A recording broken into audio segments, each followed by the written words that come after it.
Assalamualaikum warahmatullahi wabarakatuh. Baiklah, perkenalkan teman-teman, saya Zahra Jamani dari kelompok 6. Di sini kami akan melakukan podcast tentang penggunaan AI terhadap lingkungan masyarakat, terutama lingkungan mahasiswa dan pelajar yang menggunakan ChatGPT. Baiklah, sebelumnya saya akan memperkenalkan anggota saya dari sebelah kiri. Coba disebutkan nama, kemudian judul penelitiannya itu apa? Baik, perkenalkan, nama saya Danang. Terus judul penelitian saya yaitu pengalaman pengguna AI aplikasi chatbot berbasis ChatGPT bagi pelajar dan juga masyarakat. Seperti itu. Halo semuanya, perkenalkan nama saya Muhammad Rumuji. Saya biasa dipanggil Uji oleh teman-teman saya. Terus judul penelitian saya adalah pengaruh ChatGPT terhadap dunia pendidikan atau dalam dunia pendidikan.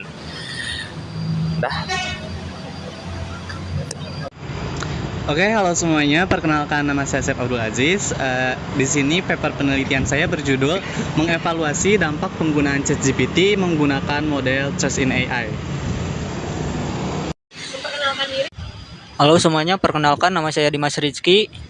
Judul penelitian saya yaitu evaluasi kepercayaan dan keandalan AI ChatGPT di perguruan tinggi. Nah, kan sebelumnya kita semua sudah lakukan kuesioner. Kira-kira menurut kalian bahaya nggak sih penggunaan AI, terutama ChatGPT dalam kehidupan sehari-hari, terutama dalam lingkungan mahasiswa gitu? Menurut saya ChatGPT atau mungkin artificial intelligence itu memiliki dampak baik dan buruknya ya. Dampak baiknya, ChatGPT atau AI ini dapat membantu kita meringankan pekerjaan kita, di mana AI bisa membantu pekerjaan kita menjadi lebih mudah, menjadi lebih ringan. Namun selain itu terdapat juga dampak yang negatifnya. Salah satunya yaitu ketergantungan terhadap AI ini. Di kehidupan nyata saya pernah melihat bahkan ya ada yang menanyakan kepada AI pertanyaan-pertanyaan yang sangat mudah gitu, seperti 5x2 itu ditanyain sama AI, itu terlalu bergantung gitu kepada AI, jadi itu juga tidak baik. Terus kemudian hasil kuesionernya itu kalian telah lakukan kuesioner dari jenjang apa saja? Dari anak-anak, dewasa, atau gimana? Untuk saya pribadi, kuesioner saya sebarkan kepada teman sesama mahasiswa saya yang ada di lingkungan Unsat juga. Oke. Baik, terus bagaimana dengan rekan-rekan yang lain melakukan kuesionernya? Apakah hanya jenjang mahasiswa aja atau ada lingkungan dari luar mahasiswa, misalkan orang kerja profesional atau ibu rumah tangga misalnya? Tentu ada. Dari saya melakukan penelitian itu dari teman-teman saya. Kebetulan saya adalah alumni santri, jadi saya bagikan ke pondok pesantren. Tentu di sana ada guru-guru yang kayak yang nggak tahu tuh apa AI, yang nggak tahu apa tuh ChatGPT, nggak sama sekali. Mereka tuh ketergantungan pada kitab dan pada ulama-ulama terdahulu. Jadi pas saya berikan kuesioner ini apa, nah ada yang kayak gitu, ada banyak. Jadi pas saya bilang ini tolong isi, maaf deh nggak tahu. Tentu pas itu tuh saya jelaskan dulu ini tentang ini tuh cara memudahkan untuk mendapatkan jawaban atau mendapatkan solusi yang baik. Nah setelah saya beritahu, ada yang positif, ada yang negatif dampaknya. Tentu bukan dalam satu perspektif saja. Kira-kira kalau dampak positifnya dari lingkungan pesantren ya Bang, itu apa aja sih? Positifnya mungkin ketika kita 6 tahun misalkan tidak pegang HP, tidak pegang internet, tidak tahu keadaan dunia luar, kita pas keluar 6 tahun tidak tahu apa-apa, kita itu agak ngeblank. Ketika kita ditanya tentang codingan, ketika ditanya tentang di luar lagi viral apa, di luar lagi ada masalah apa, kita itu mungkin kayak nggak tahu apa-apa, terisolasi dari dunia luar. Kalau kata kiai saya terdahulu itu bilangnya tuh penjara suci. Namun ada sisi positifnya. Positifnya itu adalah membantu kita belajar lebih cepat. Semisalkan kita nggak tahu kayak coding, kalau nanya teman gak ada yang mau dijawab, temannya agak pelit, susah, kita boleh nanya ke AI. Cuman kita tuh kayak nggak harus memahami dulu baru menyalinnya ke pengerjaan kita. Jadi nggak paham nih langsung disalin ke tugas-tugas yang lain. Lebih baik kita pahami dulu apa dari kata ini ya, begitulah. Mungkin itu sisi positif, jadi agar kita tidak ketinggalan, kita bisa mengejar ketinggalan tersebut ya. Terima kasih. Kemudian kira-kira di sini hasil penggunaan AI-nya ada nggak aplikasi selain ChatGPT gitu? Apa ChatGPT semua? Oh iya, kalau saya penyebaran kuesioner saya yaitu kepada masyarakat dan pelajar. Terus pelajar tuh ada yang masih SMK, terus ada juga yang udah mahasiswa. Nah, awalnya juga sama seperti saudara Uji, mereka juga mempertanyakan apa yang saya bagikan. Terus saya jelaskan kuesioner ini menjelaskan tentang AI. Nah, mereka juga sebenarnya nggak terlalu memakai AI, kecuali yang mahasiswa hampir semua memakai AI. Nah, terus dari dampak positifnya sangat banyak, terutama sangat membantu bagi mahasiswa, terutama dalam pelajaran-pelajaran yang atau tugas-tugas yang dikasih dari dosen ke mahasiswa. Jadi kita juga bisa menanyakan tugas-tugas yang kita tidak mengerti. Nah, terus tapi dari dampak negatifnya tuh jangan terlalu tergantung kepada AI, karena itu juga gimana ya? Jadi kalau terlalu bergantung kepada AI, kita jadi Hidup itu bergantung kepada AI, bukan ke Allah. jadi gimana ya? Jadi bukan AI aja yang bisa menjawab soal-soal tersebut, tapi kita juga sebenarnya bisa. Contohnya ya kayak tadi mungkin yang perkalian atau apa yang gampang-gampang kayak gitu, padahal kita sudah tahu jawabannya tapi tetap buka AI. Mungkin seperti itu.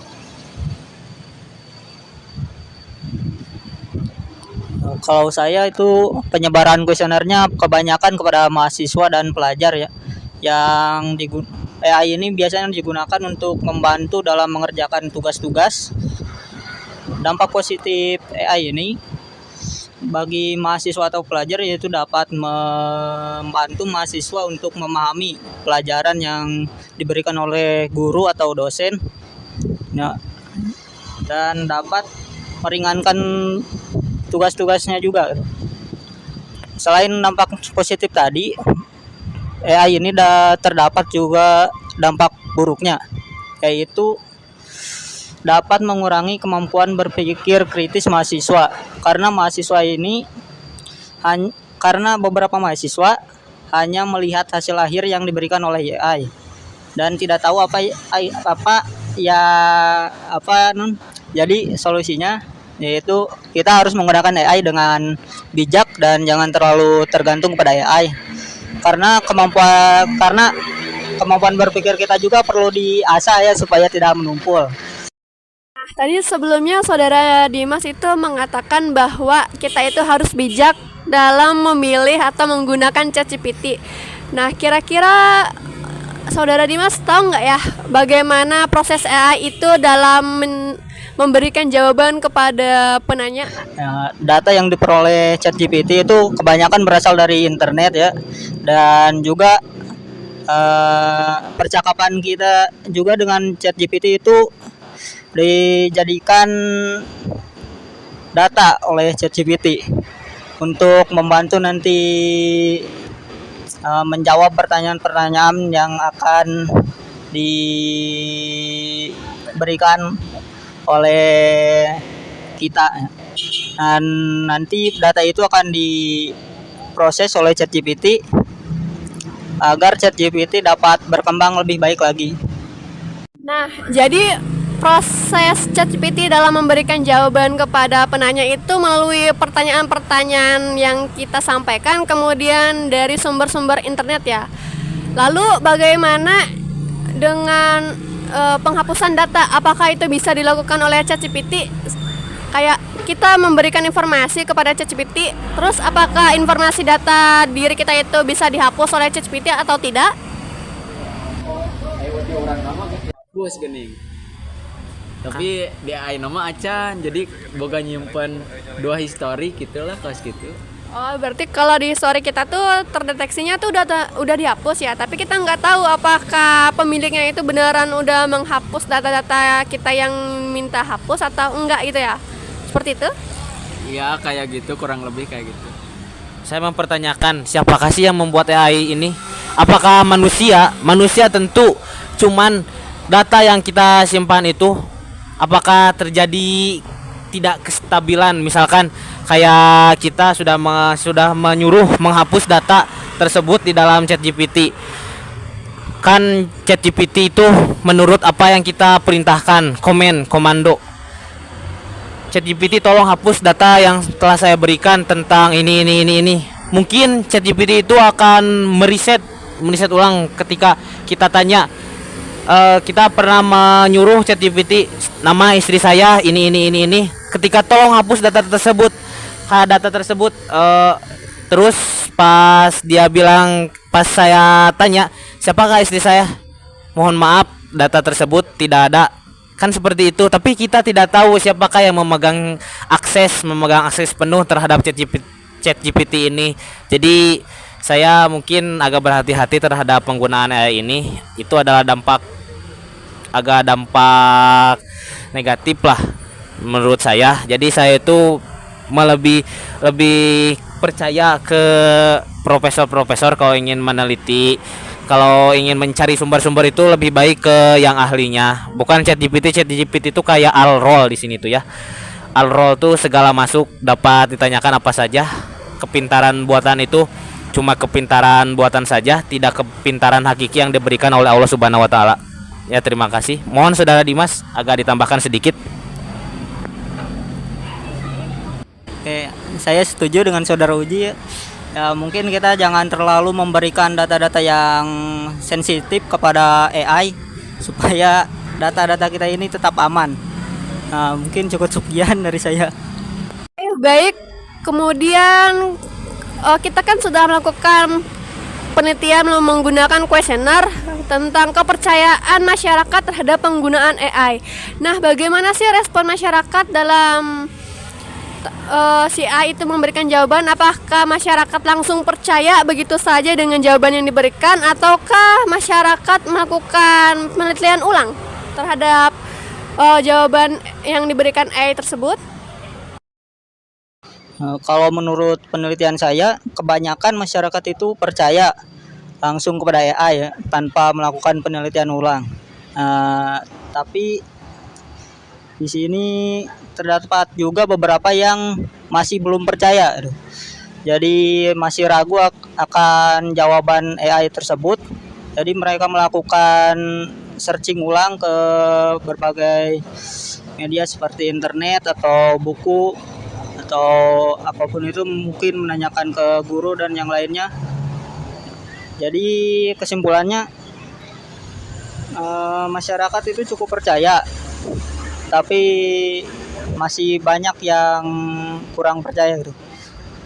Kalau untuk pribadi Anda sendiri, apakah Anda langsung percaya dengan jawaban AI yang diberikan atau searching dulu nih? Kalau saya itu mungkin menanyakan dulu ke beberapa AI. Seperti mungkin dari saudara Asep ada yang ingin menambahkan? Kalau dari hasil penelitian saya, para responden yang sudah mengisi kuesioner saya ini, kebanyakan memang percaya bahwa ChatGPT ini memberikan hasil yang sangat benar atau atau mungkin ChatGPT ini bisa diandalkan untuk bertanya tentang entah itu pelajaran atau misalkan hal lain. Tapi menurut saya pribadi, saya juga percaya kepada hasil yang diberikan ChatGPT, namun saya tidak percaya begitu saja.